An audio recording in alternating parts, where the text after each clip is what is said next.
Hey everyone, welcome back to my channel. This is Daphne from Craftydust, and if you're new here, I post brand new home decor and DIY content every week. So if that's something you like, don't forget to subscribe to my channel and join the Craftydust family if you're a home decor and DIY lover. And also don't forget to follow me on Instagram at _Craftydust, where I post inspiration, sneak peeks, updates, the whole shebang. Now, before we get into today's video, I just want to say a massive thank you to everyone who supported me over my last video.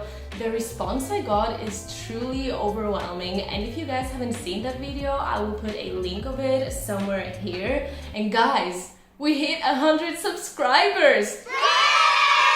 Creating valuable content for you guys and seeing you actually enjoy it is so rewarding. So once again, thank you so much for your support, and I really do hope to keep inspiring you, because this is exactly what I want to achieve with this channel. Okay, now let's get into the actual video and explain what we're doing today. And as you guys can see by the title, this is an IKEA hack video, and honestly, who doesn't like an IKEA hack idea? And if you don't know what an IKEA hack is, it's when you get IKEA products and customize, alter, tweak, say it however you want, how a given design is meant to be assembled and used. Now, I think we're all familiar with the IKEA Kallax Shelving unit. It's right behind me. It's a very versatile product, and there have been an array of IKEA Kallax hacks, from bed frames to vinyl record shelves to bar cabinets to the infamous IKEA Kallax bench, which was literally everywhere a few years ago, and many more. So in today's video, we will be transforming the IKEA Kallax Shelving unit into a kitchen island. And yes,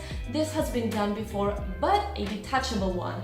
Now, you may be wondering, why would anyone need a detachable kitchen island? Well, let me tell you why. My partner and I live in a small apartment, and the kitchen especially is really small. So we had already agreed on the fact that we need some extra surface with some storage space, and that we could also use as a breakfast nook potentially. But most importantly, we want to have the freedom to move one of the units into the living room or the balcony for when we have people over, you know, if that ever becomes a thing again, and that we could use as an extra surface. Now, in order to transform it into a kitchen island, we of course need a countertop, and for that I will be using the IKEA Karlby countertop, which is right behind me, and I scored that into the discount section for half price.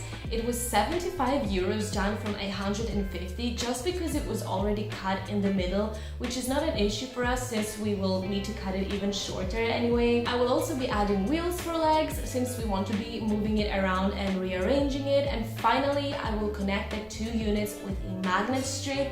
I'm a little bit worried about that part. I'm not sure if this vision it will be executed the way I've imagined it to, so fingers crossed. And you guys, I bought everything like 3 months ago, and I honestly can't wait to have this project finished and done with. This is so exciting. Now, the first step would be to assemble the IKEA Kallax unit, but I've already gone ahead and done that. I just figured there's no reason explaining to you guys how to assemble IKEA furniture, since they already come with instructions in the box, and this one specifically is so easy to make. It literally took me like 10 minutes to build. So let's go ahead and take it from the next step, which is to cut and assemble the countertop. Let's go. So I will be using 2 wheels with a stopper and 2 fixed ones on each unit. And first I am making my markings before I drill a small hole where the screws will go in. And just make sure that the wheel itself is aligned with the edge of the unit, otherwise the 2 units won't be able to connect.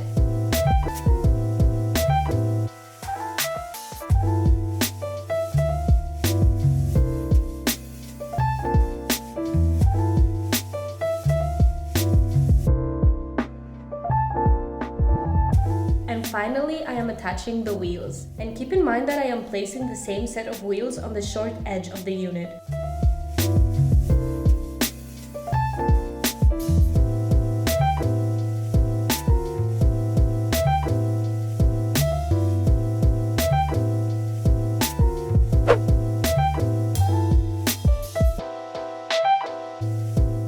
attaching the countertop, I had to cut it a bit shorter because it was way too long, and I decided to make the protrusion even on all sides, so about 12 to 12.5 centimeters on each side.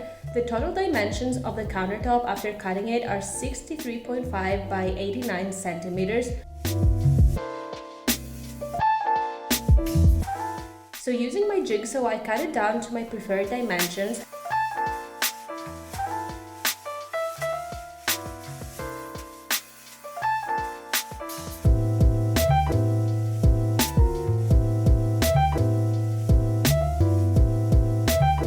And now I will be adding a PVC tape for furniture. Unfortunately, the one I could find was not the exact color match. It's a bit darker, but personally I don't really mind since this side will be hidden in the connection anyway. Sadly, its quality is not the best. I've used much better ones, but I had to work with what I had.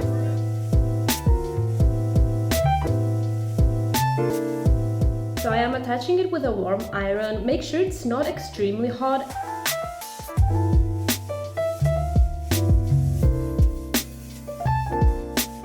And then I'm going over it with a rolling pin to press it down. And finally, I am cutting the excess tape with a blade.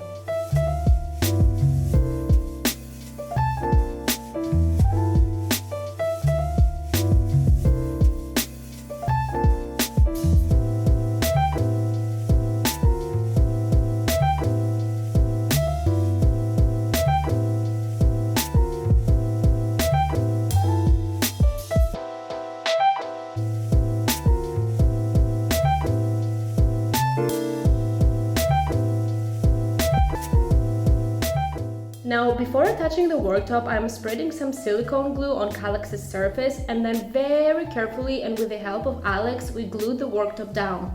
That's definitely a two-person job if you want to make sure your worktop is perfectly aligned, and I would highly suggest making some markings on the countertop to help you with your alignment. You can also screw a couple of screws for extra security, which we did off camera. Now, I know I said in the intro that I will be using a magnet strip, but I couldn't find one anywhere at short notice, so I decided to use a door magnet with a metal corner instead.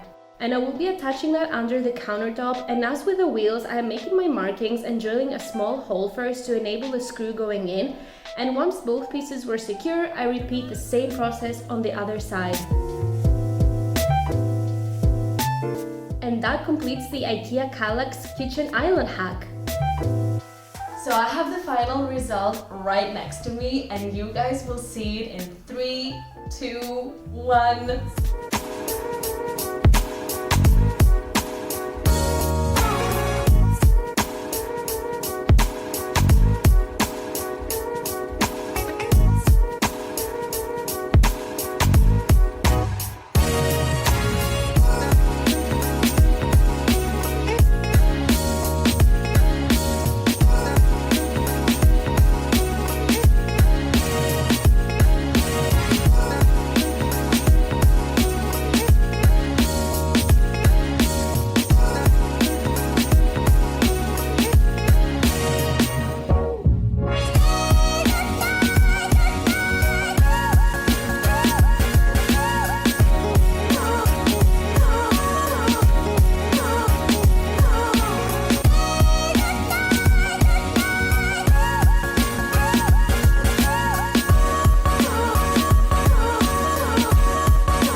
Guys, I am so happy and relieved it is finally finished. It didn't take very long to make. You can definitely do it in a few hours, but we had so many ups and downs along the way, mostly downs to be honest. For once, we had to buy most of the materials on Monday, so 3 days before posting this video, and that was also the day the stores opened here in Cyprus after a few weeks of quarantine, and that alone was stressful because of the short time frame I had to shoot the video. But guys, we could not find the PVC tape anywhere. I was so close to dropping this video idea and shoot it at some point in the future, but luckily we found it last minute, and I know it is not even the same color, but that was literally the only one I could find.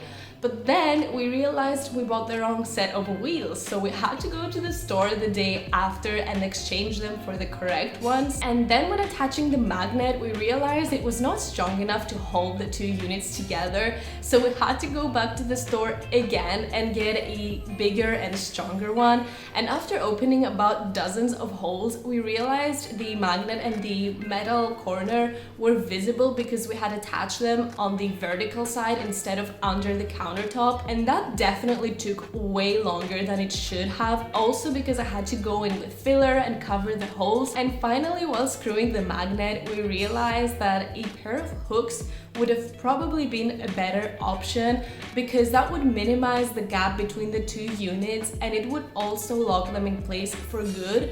Now, although it is locked in place, it is detaching quite easily, and we would have preferred it to be a little bit more secure. And now that I got everything off my chest, I have to admit that now that it's finished and locked in place and decorated, I really like it. I am very happy with how it turned out. It definitely elevates the space and makes it more modern, which was certainly needed in this small kitchen.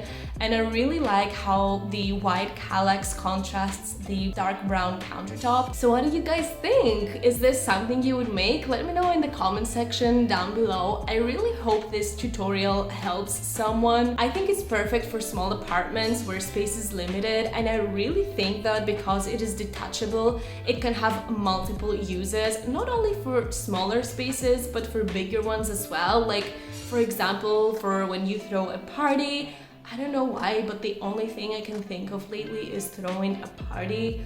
Am I being too optimistic? But it's something you don't need to have in your living room the whole year round. Instead, you can just bring it out whenever you have people over and use it as an extra surface to place food and drinks. So if you like this video, don't forget to hit the thumbs up button. It really does help. Also share it with your friends and family, or those you think would find such tutorial helpful. And last but not least, don't forget to subscribe to my channel and click on that notification bell to get notified whenever a new video comes out. Thank you so much for watching, and I will see you in the next one. Bye!